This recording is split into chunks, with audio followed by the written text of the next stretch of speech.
Olá, hoje nós vamos falar sobre a série Adolescência da Netflix. Eu já vou avisando que esse vídeo tem spoilers. Então, se você não assistiu, para esse vídeo, vai lá assistir e depois volta aqui. Bem, essa é uma minissérie britânica de drama policial que foi criada por Stephen Graham, que também fez o papel de um pai de um menino de 13 anos, o Jamie Miller, que foi preso por suspeito de assassinato de uma garota na sua escola. Mas antes de continuar esse vídeo, que tal ficar preso nesse canal, começar a seguir? Aproveita e deixa seu like, pois depois você esquece. Então vamos lá.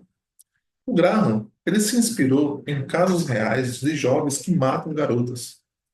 E ele pensou, em que tipo de sociedade nós vivemos hoje em que isso está se tornando uma ocorrência comum? Então esse seriado é um verdadeiro documentário. No primeiro episódio, eu fiquei angustiado com a lentidão que as coisas iam acontecendo, mostrando o passo a passo da prisão do garoto, desde a invasão da casa, e aí vai lá para a delegacia, e vai fichar ele, tem todos aqueles procedimentos. E a gente fica ali, angustiado, assim, querendo explicação do que está acontecendo, e ninguém diz nada. Né? A gente vai pegando no ar aos poucos. E, ao mesmo tempo que tem aquela incerteza se ele era culpado, se era inocente, a gente fica na expectativa e até na esperança de que aquilo tudo era um mal-entendido, uma trama, uma armadilha, um vídeo que foi editado, né? Um vídeo que mostra que filmagens das câmeras de segurança, a gente fica pensando, pô, será que isso aqui foi uma edição? Será que esse seriado trata sobre as IAs, sobre fake news? Mas aí eu me dei conta que é exatamente essa ideia dos diretores, fazer com que a gente vá nesse passo a passo. E é por isso que cada episódio foi filmado numa tomada única, onde a câmera ia acompanhando os passos dos personagens. Então, o que choca nessa série é que é um menino comum, menino branco, classe média, sem estereótipos de marginalidade, sem nenhum transtorno mental, sem nenhum desvio de conduta, com uma família funcional e feliz. Nós vemos ali uma criança, de 13 anos, chorando, com medo, frágil, jurando que é inocente. Ele é um emblema de um sintoma social, que é um problema ali escondido, desconhecido de certo modo pelos pais e também pelos professores.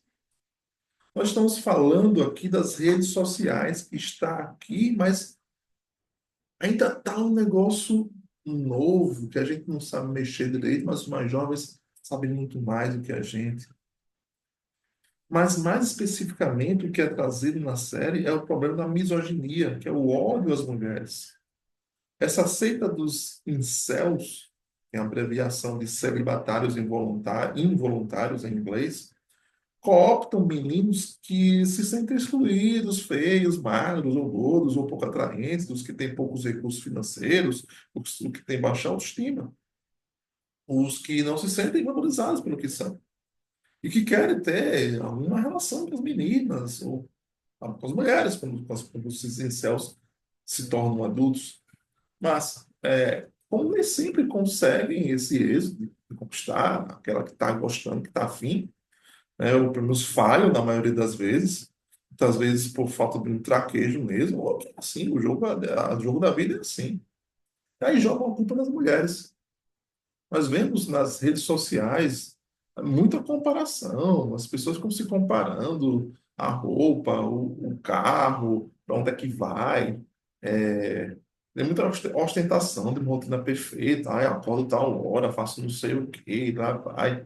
E é um culto à beleza que tem que estar sempre bonito, mesmo à custa de filtros, tem que estar sempre feliz também nas redes. Então é muito importante frisar que esse garoto que está no seriado não é um sociopata, até porque ele não tem nem 18 anos ainda. Então, aqui a gente não pode traçar transtorno de personalidade, diagnosticar antes dos 18 anos. Então, ele também não tem transtorno de conduta, porque ele não quebra normas, nem tem uma agressividade em diferentes contextos. Tá? Então, foi uma situação única que ele demonstrou ali. Então, não é alguém que está sempre desafiando, quebrando regras, batendo em alguém, agredindo, sendo violento verbal. E ele também não é borderline, como eu já vi, né, até os profissionais falando também. Ah, ele é borderline. Cara, não, porque ser carente de amor, de afeto, mostrar uma certa flutuação emocional, ainda é condizente com a idade que ele tem. Então, dá para traçar que ele tem esse transtorno de personalidade. Então, nós usamos o que nós chamamos de diagnóstico diferencial. E nesse caso, teríamos que observar o que são os comportamentos esperados dentro da sua faixa etária e o que seria traço de algum transtorno. E na série, não demonstra nenhum comportamento fora do comum. Nós vimos ali explosões de raiva durante a sessão com a psicóloga, nos momentos em que ela o confrontava, e mostrando também a sua postura em relação às mulheres, quando ele questiona a relação de poder que a psicóloga tinha ali, tanto com relação a ele, quanto com o funcionário, o policial da delegacia, sei lá, o cara lá da vigilância. Aí ele questionou veementemente, você está se achando uma rainha e tal? Então ele revela o quão a sua mente estava contaminada com as ideias em céus. Só que, apesar disso, esse comportamento que foi ali revelado, ele não estava sendo demonstrado, pelo menos aparentemente que a gente estava vendo, não era demonstrado na família, não era demonstrado na escola, pelo menos o que parece, estava tendo um comportamento ali dentro de uma faixa esperada. Ainda que de vez em quando, né, os jovens brigassem entre si, na época mesmo eu brigava também, brigavam comigo, enfim, eles se defendia que fazia parte, estava dentro do que se espera da faixa de idade, entende? Não indicava um transtorno. Então, gente, a gente não pode ficar aqui em cima do muro, como já vi dizendo, não vou me meter em política porque eu não quero, né, gerar um, sei lá. É o seguinte, ó, quem é isentão já está no lado errado. Pois se a gente não nomeia e não reconhece um problema social gravíssimo, está ligado, infelizmente, a um lado político, e achamos que política é uma questão de opinião, isso deve adentrar esse território, porque cada um tem sua opinião, né? Aí daqui a pouco vão criticar, vão ter hater. Assim, então, mas me parece que quem nos posiciona dizendo que isso é coisa da direita e que sai extrema-direita, não, é da extrema-direita e que sai da direita, porque, infelizmente, pessoas da direita apoiam a extrema-direita, quando deveriam se posicionar. Quem é da direita, ó, isso aqui não me representa, gente. Eu sou da direita, mas não sou da extrema. Então, então deveriam até se posicionar dizendo que isso aqui não, isso aqui está errado, isso aqui não me representa. Então, cara, tem que colocar a cara a tapa, né? Até perder seguidores se quiser, tanto faz. Né? Perder clientes que seja, não vou seguir mais cliente desse psicólogo, não vou mais seguir porque ele está aí de um lado político, ele é mais da esquerda. Eu gosto de dizer, cara, eu não sou de esquerda. Por coincidência, a esquerda pensa algumas coisas parecidas com o que eu penso. Mas isso aqui eu tenho um lado, tá? Se um lado pensa parecido comigo, aí é problema da política. Mas sabe, deveriam, né, o pessoal que está mais ligado à direita, né, que é esse pessoal que está mais ligado ao machismo, à misoginia, ao antifeminismo, reconhecer que esse é um problema ao qual eles não querem mais se vincular nele, que reconheça que é preciso combatê-la e que se juntem a nós pra, em nome dessa causa para derrotar essa praga que está acontecendo, essa intolerância e esse ódio. Principalmente com os mais jovens que ainda estão imaturos para dar uma filtrada. Então vamos lá, vamos retomar aqui o ponto da série. Será que o jovem, o Jamie, se ele não fosse descoberto, será que ele ia matar de novo? A gente não sabe. Ele poderia se arrepender amargamente e mudar de postura, ou poderia escalar e se tornar mesmo uma pessoa misógina, agressiva, homicida. E nós vimos que ele não parecia se arrepender. Estava negando ali, claro, tinha um medo também, né? Mas é possível também, né, que seu comportamento escalasse, porque ele estava demonstrando uma agressividade ali com a psicóloga. Então ele crescia para cima dela, mas ele recuava porque, né, ainda queria ali a atenção dela, o afeto, né? Bom, o fato é que ele precisa ser reeducado e pagar pelo seu crime. Se com prisão, não necessariamente. Se com uma reparação, com certeza, pois ele precisa sentir a culpa e o peso da sua ação, sentir o peso da consequência dos seus atos.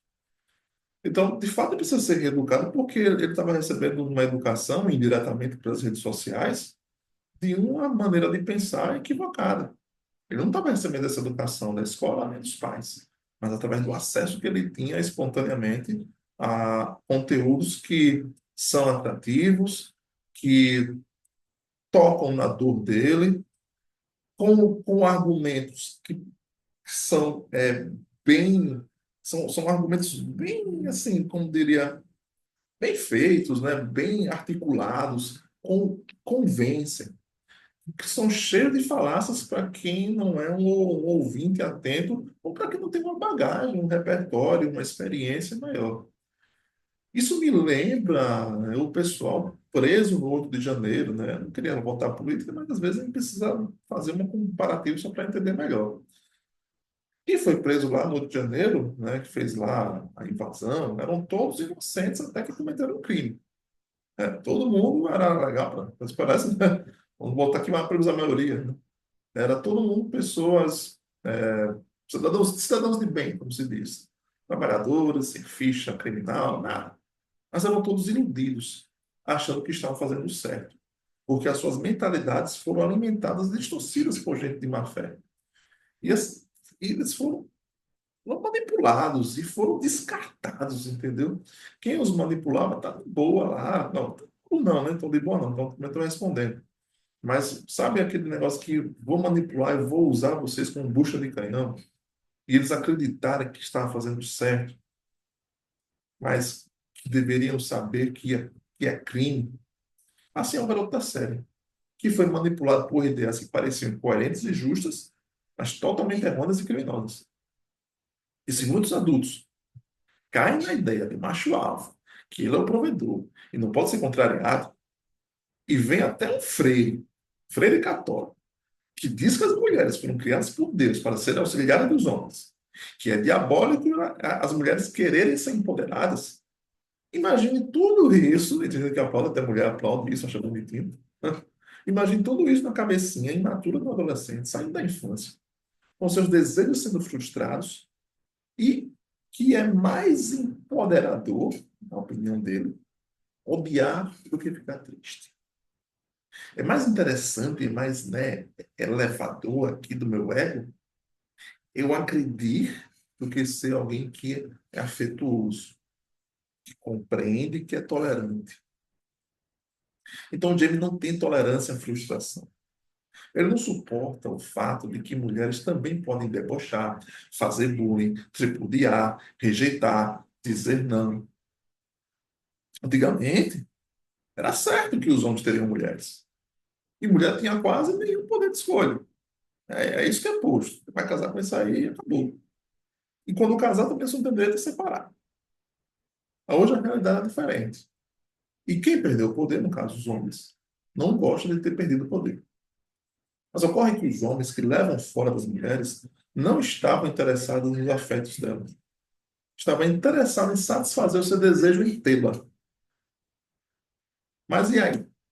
O que a gente faz para resolver esse problema, então, já que na série mostra que é pelo acesso de celulares, redes sociais? Tem que tirar celular? Tem que colocar um aplicativo para ver tudo que o seu filho faz no celular, né? Tem um aplicativo que copia, né? Clona o celular e os pais conseguem ver tudo que eles estão mexendo, o que eles estão assistindo, acessando, conversando e tal. Até pode, mas não necessariamente. Porque eu sempre digo que nenhuma influência externa pode superar uma construção interna bem feita. Quando há uma boa educação, bons diálogos, interesse genuíno em participar da vida do filho, lhe instruir com valores, acompanhar suas emoções, esta influência dos pais vai superar as influências externas. Então, antes, no meu tempo, eu diria que não existia celular. Então, a preocupação dos pais eram drogas, más influências, violência, né? Para a rua, com quem. Então, então, era preciso uma educação que fortificasse e me blindasse de eu identificar essas ameaças e dizer, não, não quero isso. Então, é, A educação do jovem tem que fazer com que ele fique blindado, imune ao ponto que ele vai perceber quando for entrar em contato com algo que lhe destrói, então ele vai se afastar.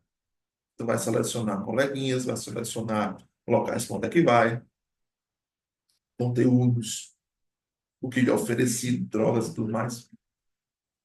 Os pais, existem três M's da parentalidade. Os pais têm que ser mentores, têm que ser modelos e modeladores dos filhos. Quer dizer isso? Mentor é o mestre, é aquele que mentoria, aquele que instrui, é aquele que mostra os caminhos, que diz que esse caminho tem mais chance de dar certo do que esse aqui. O pai também tem que ser modelo. Se o pai quer que o filho se alimente bem, por exemplo, ele vai ter que se alimentar bem também. Meu filho não fica no celular o tempo todo, não, e ele fica no celular o tempo todo. Que modelo é esse? E modelador do filho é aquele que vai fazer com que ele tenha um comportamento adequado. Como é que eu vou modelar?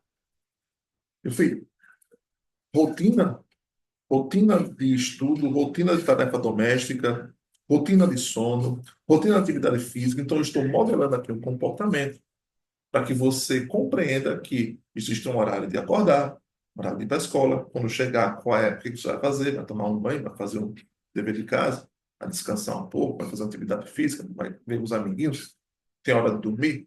Esse é o modelar. E por que hoje tem-se a falsa impressão de que os filhos estão seguros no seu quarto com o computador?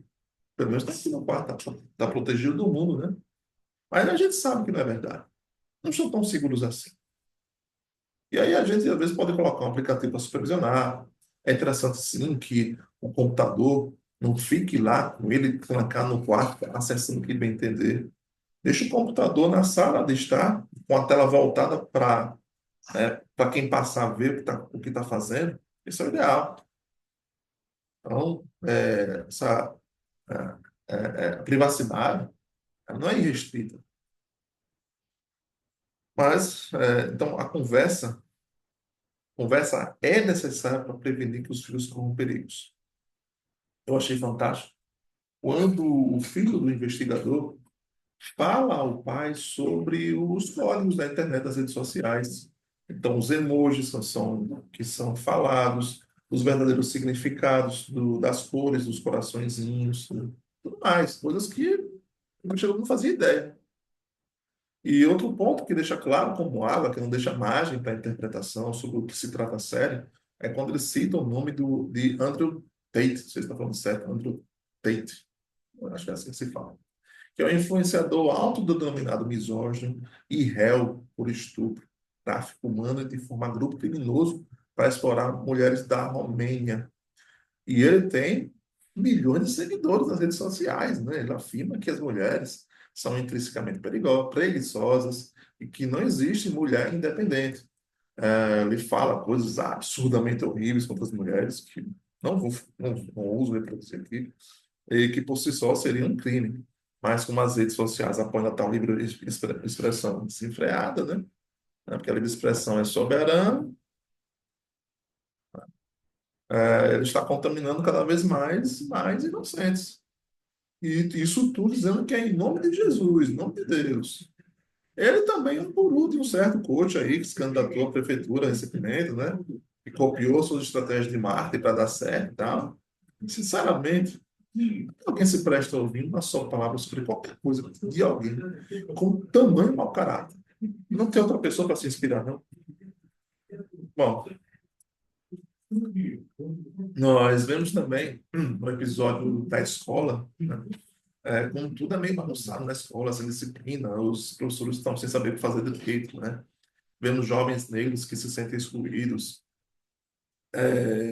sem amigos, ah, taxados de estranhos. Vimos que o investigador também se queixava da baixa comunicação com o filho e que, na verdade, ali tiveram o maior tempo de conversa há anos. E, para mim, o investigador pensou, isso para mim, né? Eu lembro a cabeça dele. No que eu sou diferente? Para mim, ele pensou nisso. No que eu sou diferente? Meu filho também está vulnerável a isso. E eu não estou próximo a ele para protegê-lo. Então ele fez algo inusitado. Chamou o filho para ir com ele comer batata frita. E com um pouco de resistência, né? O filho dele ali, mas eu vou. E ela aceitou. E aceitou, e a gente viu que ele estava feliz em ter esse momento com o pai. Então isso foi bem interessante, porque o detetive que estava ali julgando e investigando também poderia estar acontecendo com o filho dele. Não tinha garantia nenhuma que não poderia acontecer com o filho dele. Mas voltemos agora, quero falar um pouco da psicóloga forense, que estava ali mais para descobrir por que ele fez o que fez. E vimos que as explosões de Jamie, de fato, revelam que ali estava um garoto violento capaz de matar. E claro que o objeto de uma perícia psiquiátrica, psicológica, forense é responder perguntas que são relevantes à investigação. Não é sujeito a sigilo e, portanto, é diferente de uma consulta existencial, onde visa ajudar a pessoa. A gente pode apontar uns errinhos dela, né? Os possíveis erros, tá? Então, para mim, ela não deixou claro qual o objetivo daquela avaliação ali, certo? De que lado ela estava. Ele ficou insistindo em perguntas sobre a família, queria saber muito do pai, ficou ali vinculando, ele estava trazendo uma certa resistência, mas ficou querendo, onde é que veio isso? Onde é que veio esse comportamento? Né? Será que sofreu uma agressão, um abuso e tal? Será que o pai também era violento? A gente viu que o pai não era violento. Teve uma explosão de raiva, que quebrou uma coisa lá na garagem, mas é uma coisa que direcionou para as coisas, não para eles. E, assim, existe talvez uma falta de clareza, né, e de colocar limites e consequências do que ele fazia. Então ele jogava os objetos e gritava, né, quando ela deveria ser mais incisiva, ó, isso aqui não é permitido nessa sessão. Então, a gente encerra por aqui mesmo. Por outro lado, também é interessante ver até onde é que ele ia, né? Olha aí a raiva aparecendo, escalando. Onde é que ele, onde ele vai?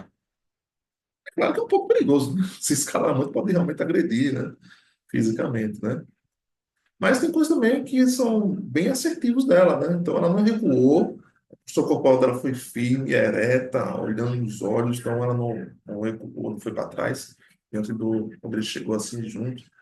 Ela soube citar comportamentos de confrontação, ou seja, ela pegava temas que iriam ali provocando, confrontando, né? Instigando, para ver até onde é que iria. Né? Então ela também soube entender, né, os motivadores do crime que estavam por trás, tal. E eu acho que foi interessante ela falar que ele que ele deveria procurar um tratamento, sabe? É importante para ele procurar um tratamento. A gente viu um garoto bem carente de afeto, né? Ele perguntou à psicóloga se ela gostava dele, né? Mas ela calada tá, ela ficou. Ela poderia dizer que, olha, eu entendo você, eu entendo que você está passando por essas situações, que você foi sobre o tipo de conteúdo, tipo de mentalidade, eu estou entendendo isso, que não precisava chegar a esse tal ponto, né? Bastava essa fala empática, acolhedora, embora o papel fosse outro, né? Estava ali para outra coisa, mas poderia ser um pouco mais acolhedora nisso, né? Para mostrar que ele tem um valor. E ao final da sessão, eu, se eu fosse psicólogo, pensaria assim, né? Foi uma coisa que eu pensei na hora. Eu pensei, cara, eu pensei assim, velho. Malditos todos aqueles que fizeram isso com esse menino, pois ele não tem culpa. Ele foi transformado nisso. Para mim foi uma coisa que, caramba, velho, o que foi que fizeram com ele? Que raiva é essa? Que mentalidade é essa? Malditos sejam todos vocês que fizeram isso, que usaram da internet de maneira criminosa, maquinada, para poder atingir esse público-alvo aí, fazer esse tipo de coisa. Mas, sabe, a série traz um pano de fundo. A investigação, o julgamento, nem a mostrar o julgamento, isso é só um pano de fundo. Porque a gente não pode se distrair dos principais objetivos da série, que é a família, então fala sobre melhorar vínculos, comunicação, estratégia, disciplina positiva. Fala da adolescência em si, como essa série, no nome da série é esse. é desenvolver habilidades sociais, o controle emocional, o senso de responsabilidade. Fala sobre a escola para reforçar o engajamento acadêmico e prevenir bullying, inclusive bullying virtual. E também fala sobre comunidade, né? Reduzir exposição a influências negativas e promover atividades construtivas. No último episódio, nós vimos como a família é, sim, uma família funcional. Claro, tem seus altos e baixos, né? Suas, suas discussões, mas, no final das contas, é unida e feliz. Nós vimos eles comentando como o menino gostava de desenhar, depois que foi comprado um computador, né, que virou seu principal lazer. E eu acho que essa é uma mensagem, né, que diz o seguinte, ó, não devemos deixar de executar nossos hobbies, nossas atividades lúdicas, manuais e diversas, não só no computador. Vemos o pai dizendo que nunca bateu nele, né, mas que apanhou do pai. Aí pronto, né, o que vai ter de gente com dificuldade de interpretação, que o problema foi falta de surra, ele vai pegar a série toda para resumir, aí tá vendo, falta de surra, vamos resumir com isso.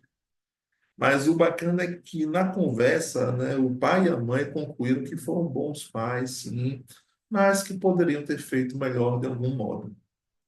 E a cena final, né, para quem é pai, é uma coisa realmente brutal, impactante, faz marmanjo chorar. O próprio Steven, né, Steven Graham, né, ele também chorou de verdade naquela cena, porque a galera, é, a galera colocou, sem ele saber, fotos da família dele ali no quarto, né, e quando ele olhou aquilo, ele, né, colocou para si, poxa, se fosse minha família fazendo isso, se fosse meus filhos fazendo isso. E aí o pai me colocou o cine pelúcia para dormir, cobre o cine pelúcia na cama do filho, beija o cine pelúcia. E ali é o símbolo de uma infância, de uma inocência, de uma pureza recente que foi perdida, foi roubada deles por um monte de vagabundo que entrou na cabeça dos jovens para espalhar sua própria frustração e ódio. Então, é um alerta duro para que continuemos a acompanhar o desenvolvimento dos filhos, acompanhando suas fases, suas dores, estando abertos para ouvi-los, mentorá-los, sem críticas, mas com orientação madura, pedindo ajuda sim, porque é difícil mesmo, né? A adolescência é uma fase diferente da fase de criança, que começa uma certa confrontação, até uma desregulação emocional, como se espera também. Então, pedir ajuda, estudar, se orientar. Então, gente, essa cultura desses red pills, né, que são homens que acreditam que mulheres são manipuladoras, interesseiras, né? Para ele, o red pill, né, a alusão da pílula vermelha de Morpheus e Matrix, é desconfiar de tudo que vem de uma mulher. Acham que mulheres só querem homens ricos, que mulher boa é quem sabe seu lugar, que gentileza é sinal de fraqueza, né? E os incels são os virgens, né, com falta de opção. Não conseguem se relacionar com mulheres, mesmo querendo, e aí culpam as mulheres. Então, tanto Red Pill como Incel desprezam a autonomia feminina, enxergam a mulher como inimiga e espalham discursos de ódio. São antifeministas. E pior que ainda acham amparo em mulheres antifeministas, cujas pautas são serem do feminismo, né? Porque elas querem ser mulheres à moda antiga, recatada do lar. Mas parece que ninguém as avisou que elas podem sim ser recatadas do lar à moda antiga, sem trabalhar, só fazer bolo em casa, ter filho, cuidar dos filhos. Ninguém está pedindo isso. Aqui que estão se fazendo um movimento antifeminista para reivindicar uma coisa que ela quer fazer, você não tem que fazer, faça, não está imputando, não. Você quer empatar as outras mulheres de fazer? Aí, aí cadê a liberdade, né? O direito de livre expressão tão apregoado. Então, vamos falar então agora quais são os sintomas que os pais não devem ignorar. Primeiro, errar é normal. Ser pai e mãe é normal errar e você vai errar mesmo, viu? E eu me coloco nesse balaio, certo? Não sou régua, não. Então, eu já errei muito, mas sempre reflito, estudo, busco melhorar, tá? Arrependo, volto, revejo. Não existem regras, mas tem diretrizes, tá? Porque não é assim, meu filho, eu faço o que eu bem entender. Não é bem assim, não, tá? Se fosse assim, não estudava pedagogia, não estudava coisa alguma, não tinha ciência sobre isso, não tinha educação positiva, não tinha coisa alguma, porque é tudo da cabeça de cada um. Então, tem algumas coisas que podem nortear, sim. Então vamos lá, você tem que escutar mais e julgar menos. Ouça se aconselhar, faça esse exercício, né? No meio da brincadeira ali, ou do passeio com o filho, saia um a um, em vez de uma família toda, claro que é importante, mas sair, tipo assim, só o pai com o filho, ou só a mãe com o filho, ou vice-versa, entendeu? Só o pai com a filha, entenderam, né? Então, porque essas saídas um a um, só duas pessoas, promovem conversas mais profundas, certo? Esteja presente emocionalmente. Então, se vier a criança querer falar uma coisa, ouça, valide, dê atenção, entenda a sua dor, não ache que é besteira. Monitore com empatia. Pergunte sobre os amigos, o que é que eles fazem, quais são seus pais, o que é isso aqui que você está jogando, o que é isso aqui que você está assistindo, o que você gosta de fazer aqui, deixa eu dar, entendeu? Monitorar, mas empaticamente, com afeto, claro, se observar que existe algum risco, né? Orientar, colocar regras. Conte histórias suas, suas próprias histórias, as dificuldades que passou. Também é muito bom, promove uma empatia da parte dele com você. Valorize comportamentos positivos explicitamente. Então, elogie desgraça. Elogie. Não acho que fazer o certo é só obrigação, não. E só repreender quando faz errado. Aí fala, aí repreende. Então, acertou, valoriza. Porque a crítica, ela tem um peso até certo ponto. Mas depois cria uma tolerância e até um controle, onde o outro, a criança, vai acabar fazendo uma coisa só para pesar, só para chamar a atenção. Então, valoriza também. Não faz só criticar.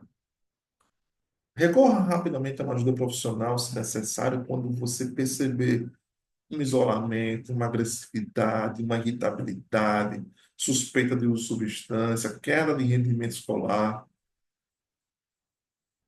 Também é preciso ter regras e consequências consistentes com todos os membros da família. Se prometer uma coisa, cumpra. Seja uma promessa premiativa ou seja uma promessa punitiva. Prometeu, cumpra. Não resolva problemas que seu filho pode resolver sozinhos. Isso é mimar, isso é infantilizar, isso é vulnerabilizar. Então, ele pode resolver, o incentivo a resolver. Mostre como ele pode resolver, se ele tiver dúvida. Mas não faça no lugar se ele pode fazer. Isso vai estimular a confiança, vai estimular que ele é capaz de fazer aquilo ali. Ele não precisa, né, regredir para ser alguém queridinho por você. Faça aqui por mim, eu não consigo, estou em dúvida, não tem confiança em si.